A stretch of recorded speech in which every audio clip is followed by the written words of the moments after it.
नमस्कार. महाराष्ट्रामधल्या तमाम शिवप्रेमीच्या वतीनं छत्रपती शिवरायांच्या रायगडावरील समाधी स्थळासमोर जे वाघ्या कुत्र्याचं स्मारक आहे त्याच्यावरून कोल्हापूरचे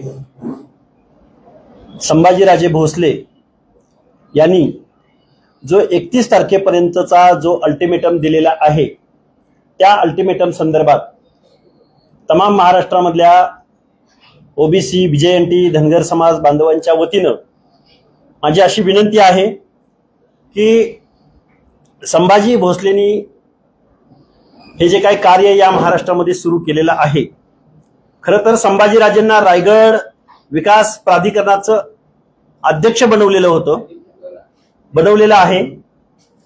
त्यांनी किल्ल्याचं संवर्धन करण्याऐवजी किल्ल्याची नासधूस करण्याची भूमिका गेल्या अनेक दिवसापासून घेतलेली आहे. या गोष्टीला आमचा विरोध आहे.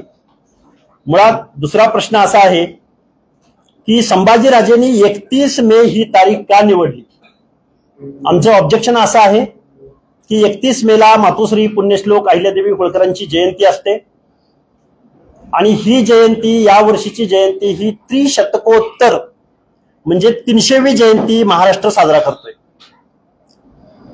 मातोश्री अहिल्यादेवी होळकरांच्या जन्मगावी पंतप्रधानांना आणण्याचा आमचा प्रयत्न आहे आणि ते खूप मोठा कार्यक्रम आहे. त्याच्या अगोदरच मिस्टर संभाजीराजे भोसलेंनी 31 तारखेचा अल्टिमेटम का निवडलेला आहे हा आम्ही प्रश्न त्यांच्यासमोर उपस्थित करत आहोत. म्हणजे विशाळगडाप्रमाणे वाघ्याच्या समाधीकडे लक्ष वेधून घेऊन महाराष्ट्रामधलं वातावरण कलुषित करण्याचा प्रयत्न संभाजीराजे भोसलेंचा आहे असा आमचा त्यांच्यावरती आरोप आहे. दुसरी गोष्ट, 2012ला संभाजी ब्रिगेडनं हा वाघ्याचा पुतळा काढून दरीत फेकलेला होता. तत्कालीन गृहमंत्री RR पाटलांनी तो पुतळा परत आहे त्या ठिकाणी बसवलेला होता आणि परत एकदा संभाजी ब्रिगेड आणि संभाजी भोसले यांनी जो काही या महाराष्ट्रामध्ये उपद्व्याप चालू केलेला आहे त्याला आमच्या धनगर समाजाचा पूर्णतः विरोध आहे. विरोध असण्याचं कारण असं की ज्यावेळी छत्रपती शिवरायांची समाधी रायगडावर परत पुनरुज्जीवित झाली म्हणा किंवा जीर्णोद्धार झाला, त्यावेळी लोकमान्य टिळकांच्या अध्यक्षतेखाली ही समिती होती. महात्मा ज्योतिराव फुलेंच्या अध्यक्षतेखाली ही समिती होती. परत तृतीय तुकोजीराव होळकर नरेश यांनी त्या समाधीसाठी जीर्णोद्धारासाठी आर्थिक मदत केलेली होती. परत आपल्या Chhatrapati Shivaji military preparatory school च्या समोर जो काही पुतळा छत्रपती शिवरायांचा पहिला पुतळा झाला असं मानलं जातं की त्या पुतळ्याला सुद्धा तुकोजी होळकरांनी मदत केलेली होती. परत तिळुसकरांची पुस्तकं इंग्रजीमधील ते पूर्णभर जगभर पाठवण्याचा जे काही तत्कालीन त्या कालावधीमधले 40,000 होळकरांनी दिलेले होते. आमचं म्हणणं असं आहे की ही जी काही सगळी मंडळी होती, लोकमान्य टिळक, महात्मा ज्योतिराव फुले आणि होळकर आणि त्यावेळची ही सर्व स्मारक समिती यांच्या हेतूविषयी काही इतिहासकार आणि संभाजीराजेंना शंका आहे का? या लोकांनी ज्या भावनेनं छत्रपती शिवरायांच्या समाधीचं, जी समाधी छत्रपती संभाजीराजेंनी उभी केलेली होती, त्यानंतर या समाधीची नासधूस कुणी केली? मग त्यानंतर या लोकांनी जी काही समाधीचा जीर्णोद्धार केला रायगडावरती, महात्मा ज्योतिराव फुल्यांनी जाऊन तिथं राहून ही समाधीचा जीर्णोद्धार करण्याचा प्रयत्न केला. त्यांच्या हेतूविषयी या लोकांच्या मनामध्ये शंका आहे का? मुळात रायगड विकास प्राधिकरणावरून संभाजीराजे भोसले यांची हकालपट्टी व्हावी, कारण विशाळगडाची नासधूस त्यांनी केलेली आहे. आता वाघ्या कुत्र्याचं नासधूस करण्याचा त्यांचा प्रयत्न आहे. तेव्हा आम्ही जर 31 तारखेच्या आतमध्ये रायगडावरती जर काही नव्यानं असं जर काही प्रकरण घडलं तर तमाम महाराष्ट्रातल्या धनगर समाजाचा त्याला विरोध असेल. मुळात विशाळगडाप्रमाणे जर अशी काही घटना घडली या महाराष्ट्रामध्ये आणि छत्रपती संभाजी भोसलेंनी जी काही टायमिंग निवडलेला आहे हे टायमिंग पूर्णतः चुकीचं असून त्यांच्या हेतूविषयी आमच्या मनामध्ये शंका आहे. मुळात या वाघ्या प्रकरणाविषयी इतिहासामध्ये एक अतिशय चांगला अभ्यास असणारे, त्यांना पुरावे हवे, त्या पुराव्याची इत्थंभूत माहिती असणारे, अभ्यास असणारे इतिहास तज्ज्ञ संजयजी सोनवणी इथं माझ्या समोर आमच्या बरोबर उपस्थित आहेत. ते तुम्हाला या संदर्भात माहिती देतील. नमस्कार. 2012 साली समाजी ब्रिगेडने ही वाघ्या कुत्र्याचा पुतळा दुरुस्त केला होता, दरीत फेकून दिला होता. त्यावेळेस मी अनेक पुरावे उपस्थित केले होते. त्या पुराव्यांकडे त्यांनी दुर्लक्ष केलं. त्याची परिणती त्या पुतळा उद्ध्वस्त करण्यात झाली आणि तो परत 24 तासाच्या आतमध्ये परत बसवलाही गेला. कारण इथं रायगड हा पुरातत्व खात्याच्या ताब्यात आहे. पुरातत्व खात्याच्या नियमाप्रमाणे रायगड का कोणताही जो संरक्षित किल्ला आहे त्याच्यावरचा दगड सुद्धा हलवण्याची कोणाला परवानगी नसते. त्यामुळे त्यांनी मुख्यमंत्र्यांना पत्र दिले. मुळात मुख्यमंत्र्यांना अधिकार आहे काय, हा पहिला प्रश्न. दुसरी गोष्ट, वाघ्या अनैतिहासिक आहे, काल्पनिक पात्र आहे, अशा स्वरूपाचे दावे केले जातात. परंतु त्याचा पुरावा खुद्द शिवकालीन एका शिल्पाच्या रूपाने जपला गेलेला आहे. बेलवडी नावाचं संस्थान होतं. 1678 साली छत्रपती शिवाजी महाराज दक्षिण दिग्विजयासाठी बाहेर पडले त्यावेळेस त्यांच्या सखोजी गायकवाड नावाच्या सरदाराने त्या बेलवडी संस्थांवर हल्ला केला गडीवर, आणि ती घडी उद्ध्वस्त केली. तो येसाजी देसाई म्हणून तिथला जो संस्थानिक होता, राजा होता, त्याचा त्या युद्धामध्ये मृत्यू झाला. त्या मृत्यू झाल्यानंतर त्यांची जी पत्नी होती मल्लम्मा, त्या मल्लम्माने ते युद्ध चालू केलं. तिने हार मानली नाही.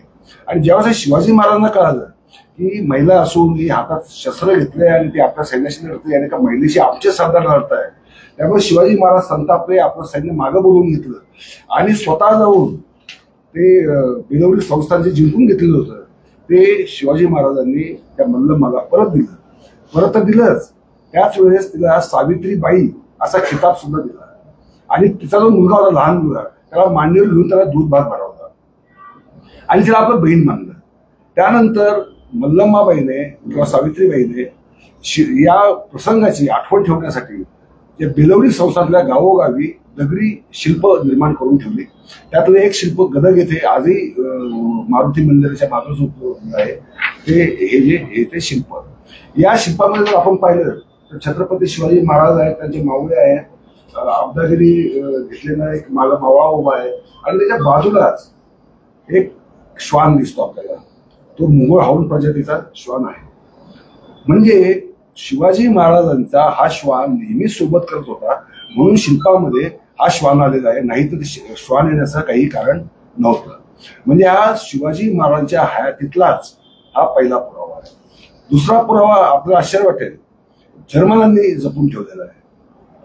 जर्मनांनी 1834 ते 1854 या काळात जे ग्रंथ लिहिले गेले त्याची एक सूची प्रकाशित केली. ती सूची केली 1856 साली प्रकाशित केली. आणि त्या सूचीमध्ये वेअर वॉर शिवाजी, म्हणजे शिवाजी कोण होता असं एक प्रकरण आहे. आणि त्या प्रकरणामध्ये त्याने जे लिहिलंय ते मी मराठीत वाचून दाखवतो, कारण मूळ मजकूर जर्मनमध्ये आहे. तो इंग्रजीत मी अनुभव माझ्या एका मित्राकडनं करून घेतला आणि त्याचं हे मराठी रूपांतर मी केलंय. तो असा आहे, शिवाजी नैसर्गिक मृत्यूने रायगड येथे 1680 साली मरण पावला. त्याच्या दहस्थळी स्मारक बांधण्यात आले. त्या बाजूलाच एका चबुतऱ्यात दगडावर राशीवपणे घडवलेला कुत्रा शिवस्मारकाकडे पाहत आहे. हाच वाघ्या, शिवाजीचा लाडका कुत्रा, ज्याने पेटत्या चितेत उडी घेतली होती. हे पुस्तक लिहिले जर्मनांनी. त्या पुस्तकाचं नाव आहे negotiations, authors and subjects of books. म्हणजे जर्मनी एवढा दूरचा देश, त्या देशाचे जे मिशनरी भारतामध्ये आलेले होते त्यांनी सुद्धा रायगडाला भेट दिल्यानंतर जर हा उल्लेख करून ठेवला असेल, आणि जर्मन काय भारताचा मित्र देश कधीच नव्हता, सांस्कृतिक संबंध नव्हते, तरी सुद्धा त्यांनी आपलं कुतूहलाने केलं निरीक्षण नोंदवून ठेवलेलं आहे. हे निरीक्षण कशातून आले हे आपण पाहिलं पाहिजे. तिसरी गोष्ट, गोगटे नावाचे जे इतिहासकार, महाराष्ट्रातील किल्ले नावाचं पुस्तक लिहिलेलं आहे, 1905 साली ते प्रकाशित झालेलं आहे. त्यात सुद्धा त्यांनी वाघ्या कुत्राबद्दलच्या समाधीबद्दल उल्लेख केलेला आहे. त्यानंतर 1919 साली राम गणेश गडकर यांनी राजसन्यासी नाटक लिहिलं. त्याची अर्पण पत्रिकाच वाघ्याला आहे आणि त्यात असं लिहिलंय या अर्पण पत्रिकेत की शिवाजी महाराजांच्या शेजारीच ज्याची समाधी आहे तो तो हा वाघ्या जो इमानदार होता, निष्ठावंत होता, त्याची स्वामीभक्त होता, त्याची ही समाधी शिवसमाधी जवळ आहे. त्यावेळेस शिवसमाधीचं काम सुद्धा पूर्ण झालेलं नव्हतं. वाघ्याचा चौथरा उरलेला होता. पुतळा वगैरे तर सगळा इंग्रजांनी जो 1818 साली रायगडावर हल्ला केला, त्यामुळे रायगडावर बऱ्याचशा वास्तू नष्ट झाल्या होत्या. त्याच खुद्द शिवस्मारकाची जी मेघडंबरी होती ती उद्ध्वस्त झालेली होती. त्यामुळे तिथे समाधी नव्हती, वाघ्याचा चौथरा नव्हता, का वाघ्याचं काहीच नव्हतं. हे जे दावे केले जातात हे दादांत खोटे दावे आहे. राम गणेश गडकरींच्या बद्दल या मंडळीला राग का, तर राम गणेश मंडळींना हे ब्राह्मण समजतात. खरं म्हणजे राम गणेश गडकरी ब्राह्मण नाही, ते कायस्थ आहे. असं असूनही हा ब्राह्मणेतर वादामध्ये एका राम गणेश गडकरी सारख्या श्रेष्ठ नाटककाराला खेचणं आणि त्यांच्या वाघ्याला त्यांनी पुस्तकार्पण केलं, आपलं नाटकार्पण केलं, त्यांच्या प्रतिभेचा आपण अपमान करतो आहोत याची भान सुद्धा छत्रपती संभाजी महाराजांनी या आताच्या ठेवलेलं दिसत नाही. चौथी गोष्ट अशी की वाघ्याचा आताचा जो पुतळा आहे तो ज्यावेळेस शिवस्मारकाचं काम पूर्ण झालं, मग उरलेलं जे काम होतं त्यासाठी शिवस्मारकाला काही पैसे कमी पडत होते. मग तुकोजीराजे होळकर यांनी देणगी दिली. त्या देणगीने त्यांनी सांगितलं की आधी स्मारकाचं काम कम्प्लीट करा आणि जे पैसे उरतील त्यातनं जो वाघ्याचा चौथरा आहे त्या चौथऱ्यावर पुन्हा वाघ्याचं स्मारक बनवा. आधी ताशीव दगडी असणारा वाघ्या हा नंतर पंचधातूचा बनवण्यात आला. ते कर्मकर नावाचे शिल्पकार होते, त्यांना बनवायला वेळ लागला. 1925 साली शिवसमाधीचं काम पूर्ण झालं आणि 1936 साली वाघ्याचं सुद्धा काम पूर्ण झालं. म्हणजे वाघ्या ऐतिहासिक नव्हता हा दावा जो केला जातो हा दादाला चुकीचा आहे.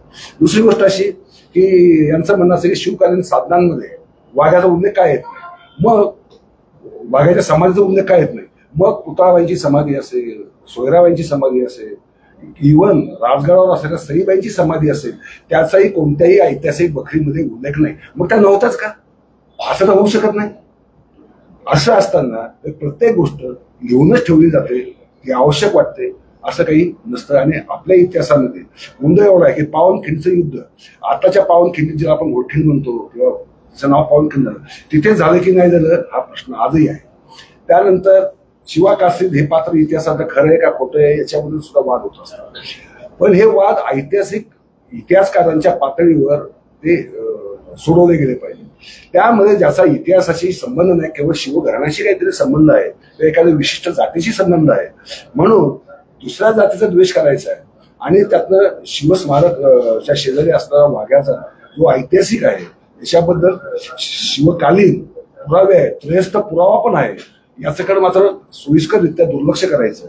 हा जो प्रकार आहे इतिहासाची मोडतोड कशी केली जाते आणि त्याच्यावर आज समाजामध्ये आज वर्तमान समाजामध्ये कशा रीतीने वाद निर्माण केले जातात याचं हे दुर्दैवी उदाहरण आहे. आत्ताच औरंगजेबाच्या कबरीचा वाद झाला, आपल्याला सगळ्यांना माहितीच आहे.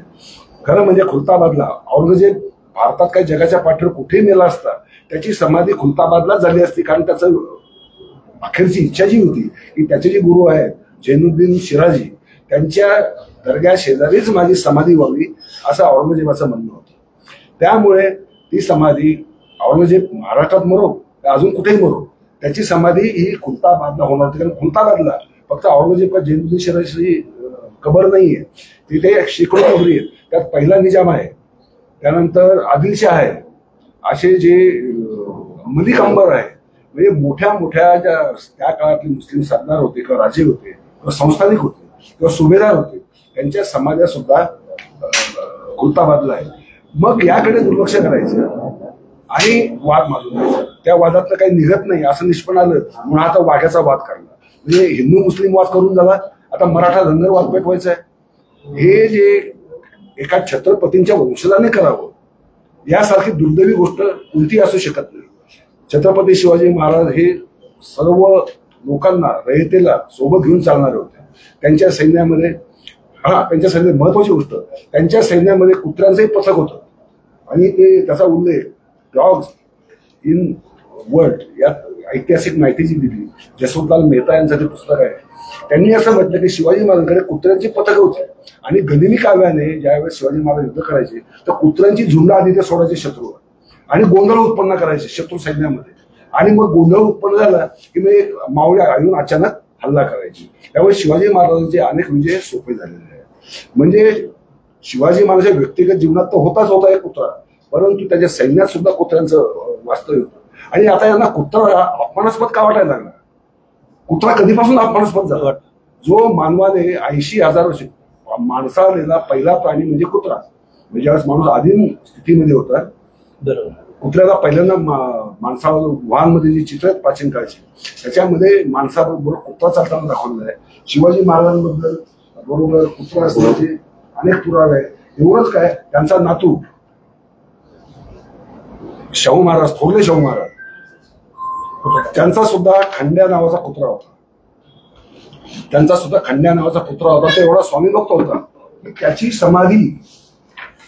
समाधी आजही संगम माहुली इथे आजही आहे. त्या खंड्याच्या स्वामी भक्तीविषयी सुद्धा एक फलक तिथे लावलेला आहे. म्हणजे माणूस आणि कुत्रा यांच्यात जे प्रेमाचे पूर्वीपासून संबंध राहिले. कुत्रा संरक्षक असतो, इमानदार असतो, आणि कुत्र्याबद्दल अनेक दंतकथा जगभर प्रचलित आहे. कुत्र्याच्या स्वामीनिष्ठेबद्दल अनेकदा कुत्रे मालक दिसला नाही तर अन्न पॅक करतात वगैरे, आपलं हे सगळं माहिती आहे. अशा स्थितीमध्ये हा तुम्ही कुत्र्याचा, एका स्वामी भक्त कुत्र्याचा पण अपमान करताय. आणि पशुपालकांना तर कुत्रा किती महत्वाचा असतो. आता दत्त गुरूंबरोबर 3 कुत्रे असतात हे आपल्याला माहिती आहे. खंडेराव, महाराष्ट्राचा कुलदैवत खंडोबा, त्यांची एक प्रश्न असा विचारायचा, तुम्ही आता जे ऐतिहासिक पुरावे दिले ना, म्हणजे छत्रपतींच्या घराण्यातल्या अनेक समाधी नाहीत असं म्हणाला, तो कुठे कुणाच्या नावं घेतलं, तुम्ही एकदा ते रिपीट करता का? आता बघा, पुतळाबाईंचं श्री समाधी असावी असं काही लोकांचा तर्क आहे, परंतु पुतळाबाई सती गेल्या हा इतिहास आहे. आणि सतीची वृंदावन असतं किंवा स्मारक शिळा असतं, सती शिळा आपण ज्याला म्हणतो. आणि ती सती शिळा रायगडावर आहे. जगदीश्वर मंदिराच्या बाजूला ती सती शिळा ठेवलेली आहे. वृंदावन काय बांधले गेलेलं नाही. राहिलं सोयराबाईंची समाधी असू शकत नाही, कारण त्याच्याबद्दल सोयराबाईंबद्दल 2 प्रवाद आहेत. संभाजी महाराजांच्या केल्यानंतर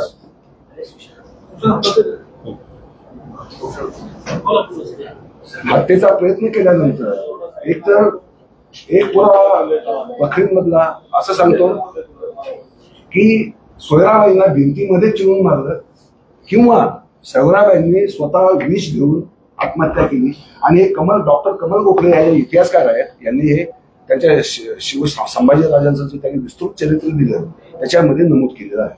त्याच्यामुळं सोयराबाईंची समाधी असू शकत नाही. यांचं म्हणणं म्हणजे सईबाईंची असेल. आता सईबाईंची समाधी तर राजगडावर आहे, आजही आहे. त्यामुळं ती रायगडावर कशी? आणि मुळात सईबाईंच्या समाधीचा उल्लेख काही कागदपत्रात नाही, किंवा शिवघराण्यातल्या कोणाची म्हणजे त्यांच्या ज्या राण्या होत्या त्यांच्या समाधीचे उल्लेख नाहीये. मग एका कुत्र्याच्या समाधीचा उल्लेख केला जाईल याची अपेक्षा आपण कशी ठेवू शकतो? इतिहासामध्ये असे पुरावे असतात की काही लिखित स्वरूपात मिळतात, तर काही वास्तूच्या रूपात मिळतात, काही पुरातत्व खात्याच्या रूपाने मिळतात, आणि त्यातनं आपण अन्वय अर्थ इतिहासाचा काढायचा असतो. ते काम सुबुद्ध लोकांचं आहे, निर्बुद्ध लोकांचं नाही. त्यांनी त्या भांगडीत पडू पण नाही. त्यांनी इतिहास वाचावा, पटलाला घ्यावा, नाही का सोडून द्यावा.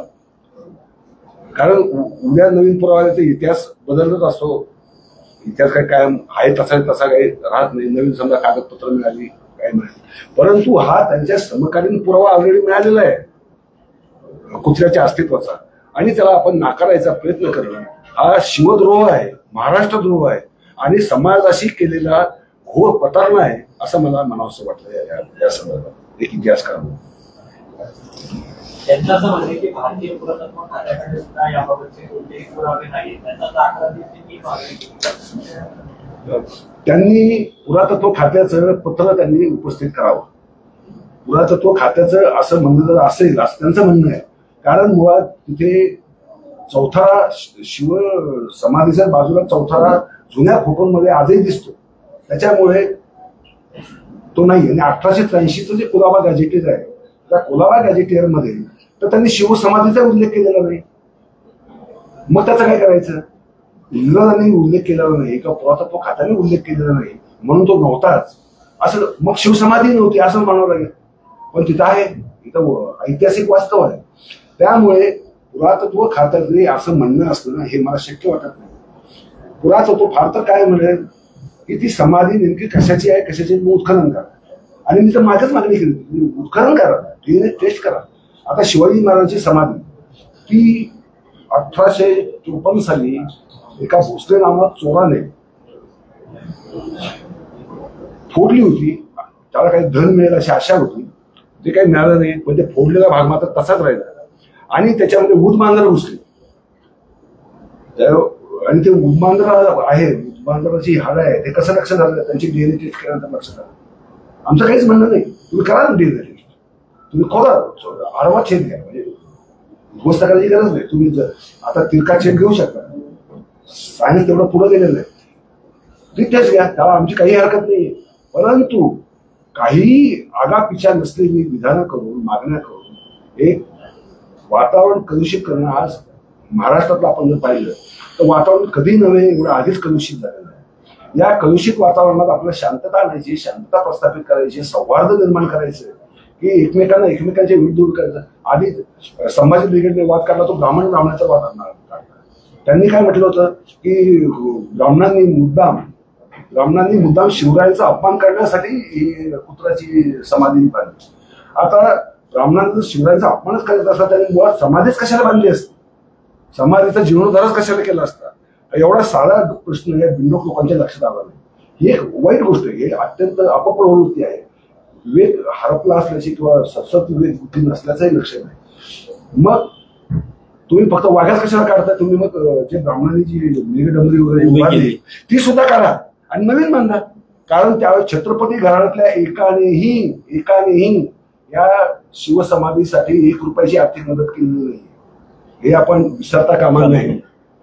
इव्हन किर्लोस्कर गुरुजी ज्या वेळेस कर्जबाजारी झाले होते त्यावेळेस त्यांना, आणि ते शिवचरित्र देऊन इंग्रजीत जेव्हा त्यांनी लिहिलं तेव्हा कर्जबाजारी झाले, त्यांना अक्षरशः घराच्या बाहेर पडायची वेळ आली होती. त्यावेळेस त्यांना 40,000 रुपयाची मदत देणारे तुकोजी राजे होळकर होते. म्हणजे तुम्ही वाघा काढून तुकोजी राजे होळकरांचा अपमान करताय, त्यांच्या दानशूर बुद्धीचा अपमान करताय, आणि त्यांची जी शिवभक्ती होती तिच्यावर प्रश्नचिन्ह उपस्थित करताय. तर हे कसं चालेल? हे काही न्याय म्हणतात? नाही. काही त्याचं अभ्यासाचं म्हणणं आहे की असं काही नव्हतं.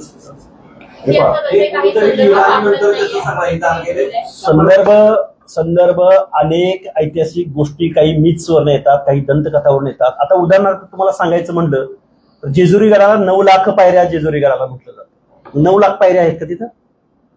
काही मिथ्स असतात, काही जातक कथा असतात, काही दंतकथा असतात, काही ओव्या असतात, त्या निग्लेक्ट करायच्या. शिल्प असतात, निग्लेक्ट करायचं. ऐतिहासिक साधनं ज्यावरती इतिहास लिहिला जातो, त्या इतिहासाचे जे काही पुराव्या दाखल ज्या काही गोष्टी गृहीत धरल्या जातात त्या सगळ्या निग्लेक्ट करायच्या. कारण काय तर महात्मा फुले माळ्यांचे, होळकर धनगरांचे आणि टिळक ब्राह्मणांचे, म्हणजे ब्राह्मण द्वेषापोटी किंवा महाराष्ट्रामधल्या या सगळ्या इतर लोकांनी छत्रपती शिवरायांच्या समाधीचा जीर्णोद्धार केला. या असूयेपोटी हे लोक वागतायत का? महाराष्ट्रामधलं सामाजिक वातावरण, महाराष्ट्र म्हणजे मराठी माणसांचा छत्रपती शिवरायांप्रती इतर लोकांची असलेली आस्था यांना नाकारायची आहे का? संभाजी ब्रिगेड एका बाजूला बहुजनांचं नाव घेते आणि दुसऱ्या बाजूला प्रत्येक माणसांना विरोध घेते, प्रत्येक माणसाच्या हेतूविषयी शंका उपस्थित करते. हे कशाचं लक्षण आहे? तेव्हा अशा अनेक प्रश्न आहेत. मुळात छत्रपती संभाजी भोसलेंचा त्या रायगड विकास प्राधिकरणावरून पहिल्यांदा हकालपट्टी करण्यात यावी. विशाळगडाप्रमाणे जर वाघ्या कुत्र्याच्या समाधीच्या बाबतीमध्ये, त्या स्थळाच्या बाबतीमध्ये जर काही घटना घडली तर महाराष्ट्रामधला धनगर समाज हे अजिबात खपवून घेणार नाही. लक्ष्मण हाकेला प्रश्न हा आहे की तुम्ही ज्या काही पुरावे देताय ठीक आहे, पण तुम्ही या सगळ्यावरून छत्रपती घराण्याचा अपमान करताय असं नाही वाटत आहे? औरंगजेबाच्या कबरेवर लक्ष्मण हाके गप्प राहिले, राहुल सोलापूरकरने अपमान केला, लक्ष्मण हाके गप्प राहिले, प्रशांत कोरटकरने अपमान केला, लक्ष्मण हाके गप्प राहिले, आपटेने अपमान केला, त्यावेळेस लक्ष्मण हाके नाही बोलले. एक मिनिट, प्रश्न कंप्लीट होते. आज रायगडाचा विषय निघाला की लक्ष्मण हाकेला इतिहास तज्ञांना सोबत घेऊन पत्रकार परिषद घेण्याची गरज पडते. हेच लक्ष्मण हाके राहुल सोलापूरकरांच्या बाबतीमध्ये मी बोललो आहे, कोरटकरांच्या बाबतीमध्ये मी बोललो आहे. आणि उरला प्रश्न 2012 साली जी काही घटना घडलेली होती, तत्कालीन गृहमंत्री RR पाटलांनी एका रात्रीत वाघ्याचा पुतळा परत आणून तिथं बसवलेला आहे. त्यावेळी धनगर समाजाने प्रतिकार केला होता, त्यात आम्हीच होतो. हेच सोनवणे साहेब होते, महादेव जानकर होते, अनेक. आमचं म्हणणं एकच आहे की ज्या होळकरांनी, ज्या टिळकांनी, ज्या महात्मा ज्योतिराव फुल्यांनी ज्या भावनेनं समाधीचा जीर्णोद्धार केला त्यावेळापासून आता जवळजवळ किती वर्ष झालेली? 70-80 वर्ष, 80 वर्ष झालेले आहेत. एवढ्या कालावधीमध्ये कोणच तज्ञ मंडळी नव्हती की संभाजी भोसलेंना 31 मे अहिल्यादेवी होळकरांचा त्रिशतकोत्तर जन्म शताब्दी महोत्सव होतोय, हीच तारीख अल्टिमेटम द्यावीशी वाटली. तुम्ही दोन वेगळे संदर्भ जोडले असं नाही वाटत का दोन संदर्भ? कसले संदर्भ? आम्ही तेच विचारतोय आम्ही. महाराष्ट्राचं राजकारण हाके प्रदूषित करतायत असं वाटत नाही का? त्याचं उदाहरण आम्ही सांगतो दोन वेगळे संदर्भ जोडतायत सर. 30 तारीख 31 तारीख हा तारखेचा भाग नाहीये. अहिल्यादेवी होळकरांची जयंती आहे, खूप मोठी जयंती आहे आणि तुम्ही तो वाघ्या कुत्रा म्हटलं की होळकरांचा संदर्भ येतो, होळकरांच्या हेतूचा संदर्भ येतो. काही इतिहासकार जे दुकान लावून बसलेले आहेत त्यांच्या पूर्वजांनी छत्रपती शिवरायांच्या या सगळ्या गोष्टींना विरोध केलेला आहे, त्यावरती ते काहीच बोलत नाहीत. होळकरांच्या हेतूविषयी शंका कसे काय घेतात?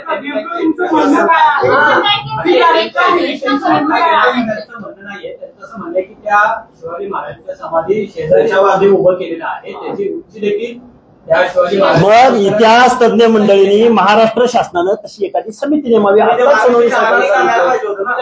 आम्ही तेच बोलतोय. हे कोण आम्ही काढू म्हणणार आहे? प्राधिकरणाचे अध्यक्ष आहेत आता. मग प्राधिकरणाच्या अध्यक्षात मुख्यमंत्र्यांना कसं काय पत्र लिहू शकतात? नाही, पुरातत्व खात्याला लिहू शकतात.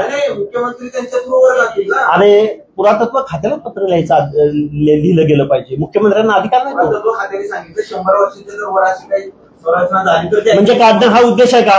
नाही, काढणं उद्देश नाही. मग अभ्यास व्हावा ना त्याच्यावर. मग अभ्यास आम्ही पण तेच म्हणतो, अभ्यास व्हावा. हो, मग आता ते सांगितलं ना त्यांनी. 100 वर्षाचं जे म्हटलं ना ते चुकीचं बोलले. मुळातच घटनेचाच तरतूद आहे 1947च्या आणि भारतातील जी काही स्मारकं असतील, मंदिरं असतील, ऐतिहासिक गोष्टी असतील, पुरातत्व गोष्टी असतील, तर औरंगजेबच्या कबरीप्रमाणे ह्याच्यात बरेच ऐतिहासिक असं एकत्र बसून सोडवलं पाहिजे वगैरे. तेव्हा मुख्यमंत्र्यांना वगैरे एकत्र हे पहा. त्यासाठी मी तर हायकोर्टात जाणार आहे आणि जर असं काही झालं खरोखर काढायचा प्रयत्न केला तर मग पुष्कळ जसा आधी बसतो तसा परत एकदा असणार. प्रश्न आता तो नाहीये.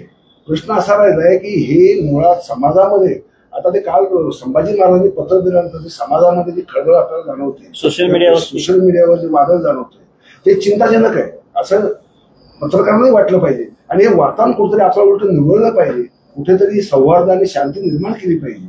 हे वाद पुन्हा इतिहासात काढून त्याला आपण म्हणतो ना गळे मुर्दे उखाडायचे आणि त्याच्यावर लोकांनी आपल्या पोळ्या भाजायच्या आणि आपण शांत बसायचं, असं तर होऊ शकत नाही. तुम्ही म्हणताय की मीच आहेत सगळे, मग कोण म्हणताय ते खरंय?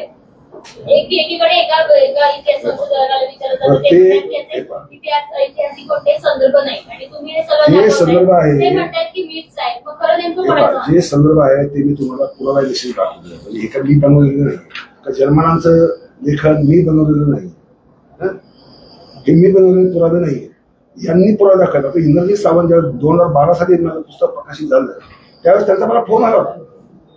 ते म्हणाले जर्मनाचा जर पुरावा असेल तर मग मान्य करावं लागेल. आता ते उलटून पडले, पुन्हा ते संभाजी ब्रिगेडची रिव्ह्यू होत आहे.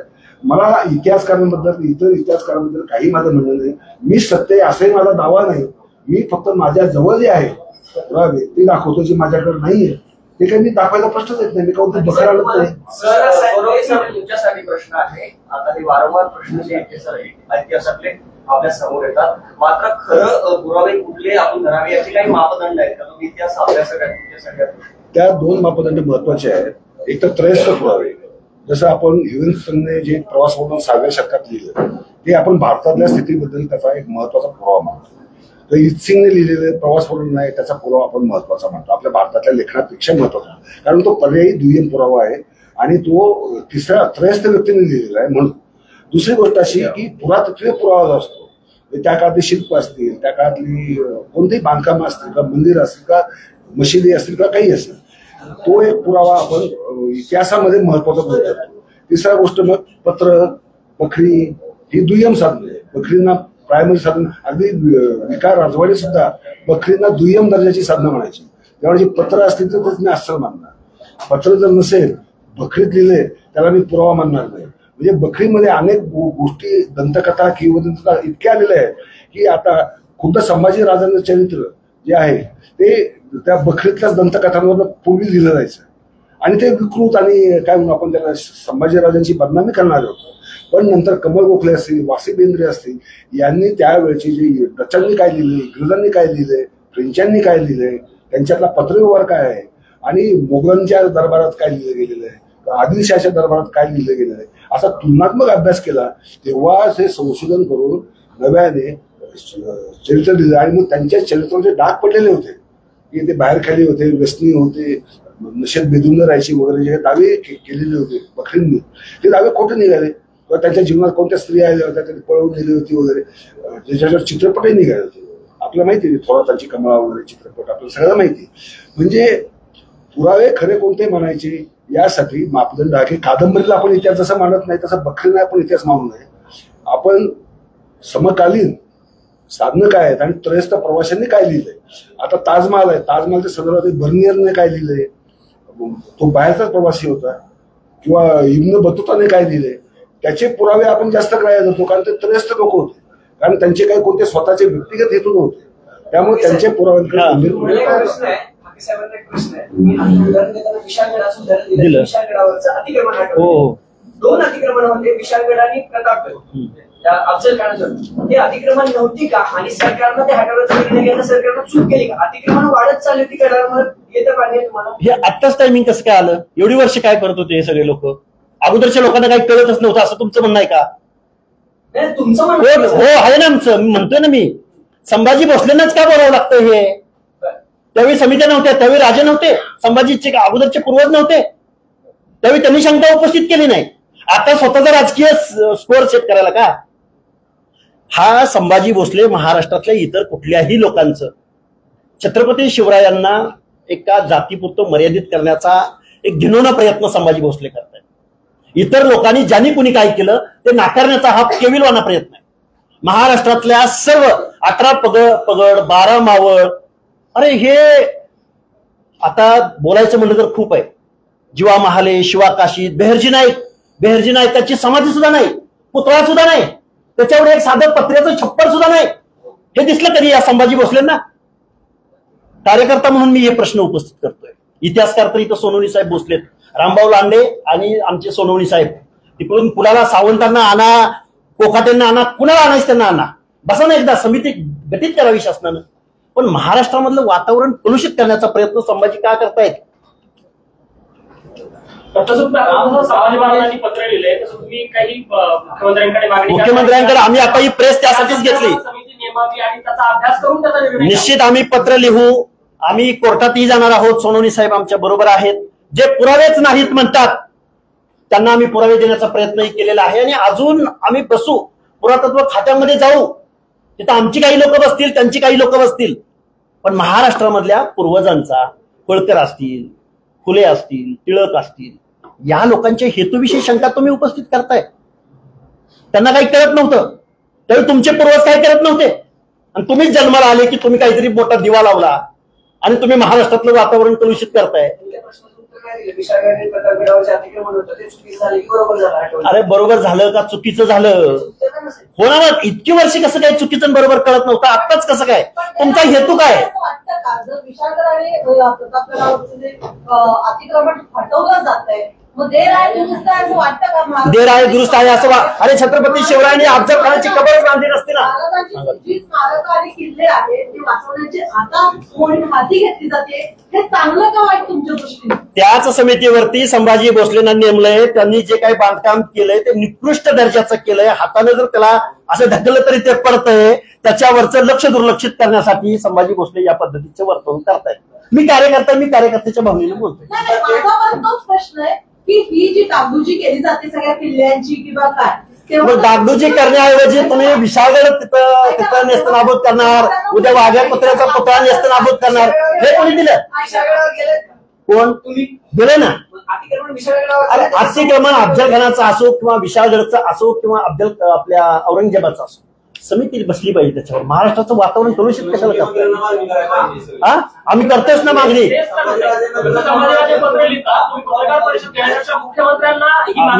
आम्ही मुख्यमंत्र्यांना मागणी करू, आम्ही कोर्टात जाऊ,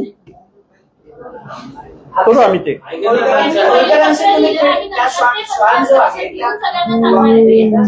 वाघेश्वरांचा जो संदर्भ जोडताय, होळकरांच्या कुटुंबाशी जोडताय, हाकेंचा विरोध त्या पुतळ्याला आहे की त्या नावाला आहे? कुठल्या नावाला? वाघ्या पुतळ्या त्या नावाला आहे, होळकरांचे संबंध जोडते. बरोबर. अनेकदा धनगर समाजाच्या अनेक नेत्यांनी किंवा अभ्यासकांनी त्या नावाला पण विरोध केला. हाकेंचा विरोध त्या शिल्पाला आहे का नावाला? शिल्प आठवण्याला आहे का त्या नावाला? कुठल्या नावाला? वाघ्या पुतळ्या या नावाला आहे का शिल्प आठवण्याला आहे? विरोध नेमका कशाला? विरोध तिथून शिल्प. हे बघा, माझं काय म्हणणं आहे की श्वान आणि धनगर समाज हा एक वेगळं नातं आहे. आणि छत्रपती शिवरायांचं किंवा आता त्यांनी जे काही पुरावे दिले, मुळामध्ये हे जे काही श्वान आणि या ज्या सगळ्या गोष्टी आहेत, तुम्ही होळकरांच्या ज्या काही भावनेविषयी तुम्ही ज्या शंका उपस्थित करताय त्याला आहे आमचा वेळ.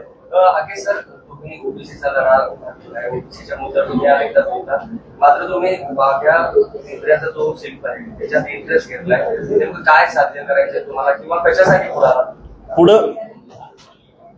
प्रश्न असा आहे सर की हा प्रश्न आजचा नाहीये, हा 2008 पासूनचा प्रॉब्लेम होता. दरवर्षी ही शिवजयंतीच्या राज्याभिषेक दिनाच्या आधी आम्ही हा पुतळा काढण्याची मागणी संभाजी ब्रिगेड करत होतो. मलाही प्रश्न पडला की या वाघ्याच्या मागे एवढे हात धुवून का लागले, वाघ्या एवढ्या याच्या डोळ्यात का असतो. तर मी त्याचा अभ्यास करून गेलो, मला काही पुरावे मिळत गेले आणि पुरावे मिळाल्यानंतर मग मी पुस्तकच लिहिलं, पोषणही केलं, ते आपल्याला सगळ्यांना माहितीच आहे. आता प्रश्न असा आहे की 12 साली 13 वर्षानंतर पुन्हा का उठून काढले जाते. कारण तो पुतळा काढला होता, परत बसवला म्हणजे काहीतरी पुरातत्व खात्यानेच बसवलाय. पुरातत्व खात्याला जर असं वाटलं असतं, आपण म्हणतात त्याप्रमाणे की ही 100 वर्षाच्या आतली गोष्ट आहे, त्याच्यामुळे काढला तर काढू द्या, असं जर काही भावना असती तर परत पुतळा बसला नसता. परंतु तो परत बसवला आणि तो पुरातत्व खात्यानेच बसवला. त्यामुळे आता त्या पुतळ्याच्या संदर्भातला कोणताही निर्णय असो तो पुरातत्व खात्यालाच घ्यावा लागणार आहे. आणि पुरातत्व खातं या कधी घेऊ शकतो, ज्या वेळेस त्यांनी मी सांगितलं की DNA चाचणी होणं, ते उत्खनन करणं, हे सगळे सोपस का पूर्ण केल्या खरीच ते शक्य नाही. त्यामुळे मुख्यमंत्र्यांकडे मागणी करणं किंवा आम्ही मुख्यमंत्र्यांकडे मागणी करणं यात तसा काही पॉईंट नाही. कारण मुळात संभाजीराजेंनी पत्रच चुकीच्या व्यक्तीला लिहिलंय, ज्याचा काही संबंधच नाही, ज्याला अधिकारच नाही, कोणताही अधिकार नाही, अशा व्यक्तीला पत्र दिलंय. म्हणजे आग रामेश्वरी बंब सोमेश्वरी असा हा प्रकार आहे. संभाजीराजांना समजायला पाहिजे होतं की आपण मागणी कोणाकडे करतो. हा झाला एक भाग. दुसरा भाग हा तो केंद्र सरकारच्या अखत्यारीचा प्रश्न आहे. त्यांनी पंतप्रधानांना दिलं असतं तर एक वेळ चाललं असतं, ते क्षम्य झालं असतं. परंतु तसे त्यांनी केलेलं नाही. म्हणजे त्यांना त्यांचा काहीतरी राजकीय हेतू असला पाहिजे. पण मला राजकारणाशी काही देणं गेलं नाहीये. माझं म्हणणं काय आहे की वाघ्या नाव जे आहे हे दिसतंय, आपल्या पुराव्यांमध्ये दिसतंय. जर्मनांनी सुद्धा ते वाघ्या नावच वापरलेलं आहे. चिंग गोगटेंनी महाराष्ट्रातील केलेल्या या पुस्तकातही 1905 प्रकाशित झालंय, त्यातही त्यांनी वाघ्या हेच नाव वापरलेलं आहे. 1919 राम गणेश गडकरी नाटक लिहिलंय, त्यातही वाघ्याच वापरलं. त्यात समाधी आहे, शिवसमाधी शेजारी. आणि आताचा जो पुतळा आहे तो बारला कधी म्हणजे आता जो बनवला गेलाय पंचधातूचा, तो 1936 साली बसला. आणि पूर्वीचा तो पाषाणातला होता, हे जर्मन पुरावे सांगतायत. म्हणजे वाघ्या नावाचा आणि वाघ्याचं नावाचा, वाघ्या काल्पनिक नाही, वाघ्या नाव काल्पनिक नाही, पुत्रा काल्पनिक नाही. आणि त्याची स्वामीनिष्ठेच्या कथा ज्या आहेत, दंतकथा ज्या आहेत, आता इतिहासात जसं हिरकणीचे असतं. तुम्ही इतिहास अभ्यासक आहात, तर इतिहासाची तोडमोड केली जाते, मोडतोड केली जाते, याचं तुमच्या मनात दुःख आहे प्रश्न. आणि दुसरं, मुख्यमंत्र्यांना तुम्ही सुद्धा पत्र लिहून या संदर्भात त्यांच्या कानावर माहिती टाकणार आहात. 2 गोष्टी, इतिहासाची तोडमोड, इतिहासाची खेळत जातं का पॉलिटिकली मोटिवेटेड इतिहासकार जे इतिहासाचं रूप बदलतात. आणि सध्या ते प्रमाण कुणी संघवादी इतिहासकार असतो, कुणी ब्रिगेडवादी इतिहासकार असतो. मी ना संघाचा ना ब्रिगेडचा ना बहुजनवादी. पण माझा संबंध फक्त जे मला इतिहासातलं सत्य दिसतं, सत्याची गिरणी नाही. ते म्हणजे तुकारामांची युक्ती, सत्य असत तशी मन केली वाई, मानेल नाही भू मला. आता मी ही भूमिका घेते. मी तर धनगर नाहीये, लक्षात घ्या. तरी सुद्धा मी या प्रश्नामध्ये सुरुवातीपासून काय आहे, कारण मला माहिती आहे की वाघ्या पुतळा हा ऐतिहासिक आहे. त्यामुळे मी या प्रश्नामध्ये सुरुवातीपासूनच गुंतलेला आहे. आता राहिली मुख्यमंत्र्यांच्या पत्राची गोष्ट. काल मी मुंबईवरनं परत आलो. मुंबईला माझा संताप महोत्सव होता, त्याच्यात व्याख्यान होतं.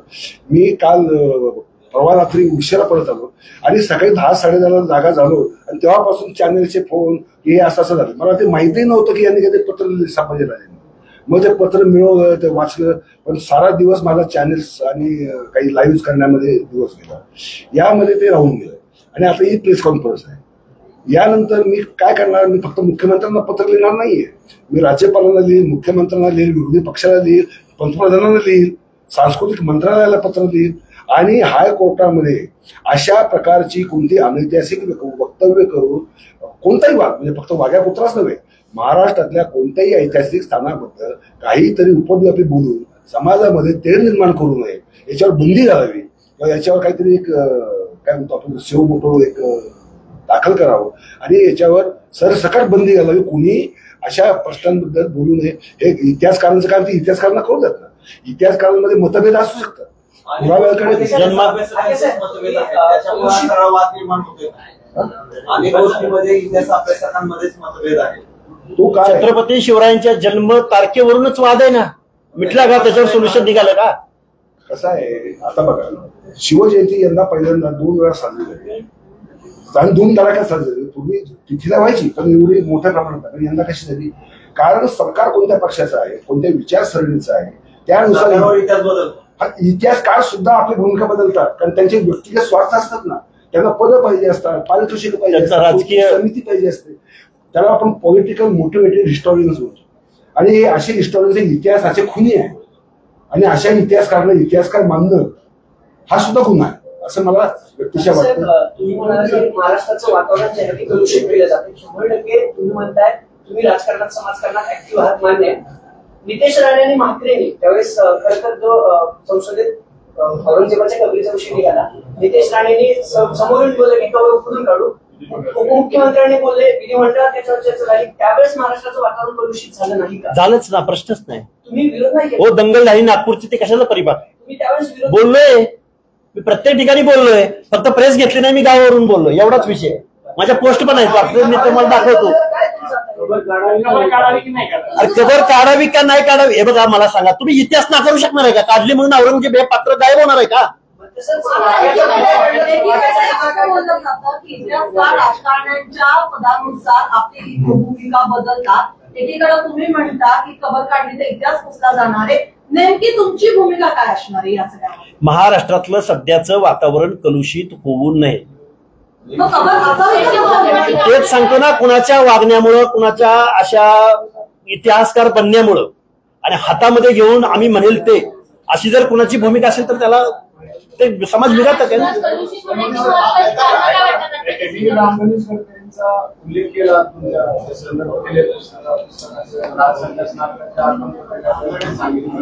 परंतु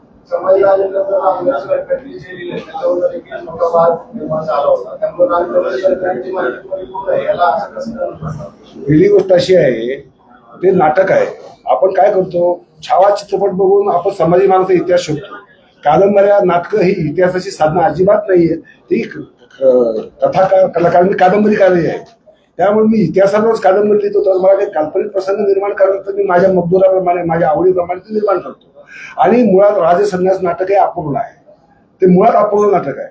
पण त्याची जी अर्पण पत्रिका आहे ती मात्र पूर्ण स्वरूपात उपलब्ध आहे. माझा मुद्दा वाघ्याच्या संदर्भात त्या अर्पण पत्रिकेपुरता मर्यादित आहे की त्यांनी वाघ्या आहे त्याच्या शिवसमाधी शेजारीच त्याची समाधी आहे हे त्या अर्पण पत्रिकेत दिले. म्हणजे तो त्यांना जर ती नसती, समाधीच नसती तर राम गणेश गडकरी कशा लिहिलं नसतं त्यांनी.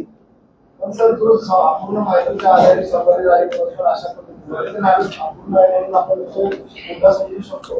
परंतु ज्याची माहितीच अपूर्ण आहे किंवा चुकीची आहे तर त्याला वागत असेल तरी पूर्ण माहिती आहे असं कसं म्हणतो? आता पहिली गोष्ट अशी आहे, वाघ्याचा समाधी, त्यांनी समाधी हा शब्द वापरलाय. समाधी आहे आणि ज्या काही तो स्वामी भक्त होता, एकनिष्ठ होता, या सगळ्या दंतकथा पसरलेल्या असतील. त्यावर त्यांनी ते स्वामी भक्तीची वगैरे दिली असेल. कुठला स्वामी भक्त साधारणपणे असतो असं मानलं जातं. त्यामुळे ते आपण एका नाटककाराचं किंवा तो फार कलात्मक लिहायची राम गणेश गडकरी आपल्याला माहिती. त्यामुळे त्यांनी केलेली ती काय म्हणून आपण त्याला ती मांडणी त्यांच्या शैलीमध्ये त्यांनी ती मांडणी केलेली. परंतु नाटकाचा जो भाग आहे, इतिहासकार काय म्हणजे कादंबरी काय करतो, त्याला जे संदर्भ उपलब्ध होतात. म्हणजे आता विश्वास पाटलांनी पानिपत लिहिली, त्याच्यानंतर पानिपत संदर्भात अनेक नवीन पुरावे पुढे आले. मग त्यांनी ती कादंबरी पूर्ण बदलून टाकायची का? तसं होत नाही. त्यांनी जी काही लिहिली ती लिहिली. किंवा छावा ह्या कादंबरी जी आहे याचा चित्रपट निघाला, ते छावा कादंबरी त्यावेळेस शिवाजी सावंतांना जे पुरावे उपलब्ध होते किंवा जी माहिती उपलब्ध होती. कारण कादंबरी काय करतो, तो दंतकथाही वापरतो, इतिहासातले वापरतो आणि परस्पर विरुद्ध पुरावे असले तर सोयीचा पुरावा कोणता वाटतो आपल्या कथेला तो वापरतो. त्यामुळे आपण ते कादंबरीकार नाटककारांना दोष देऊ शकत नाही.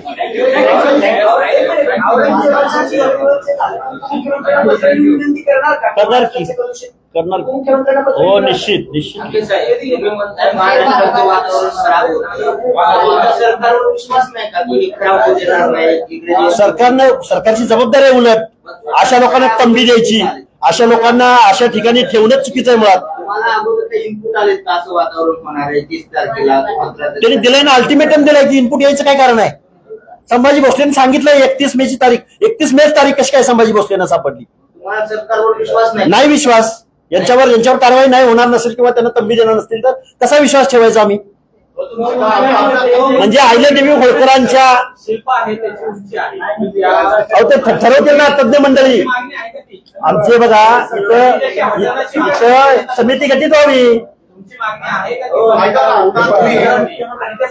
हो सांगू ना.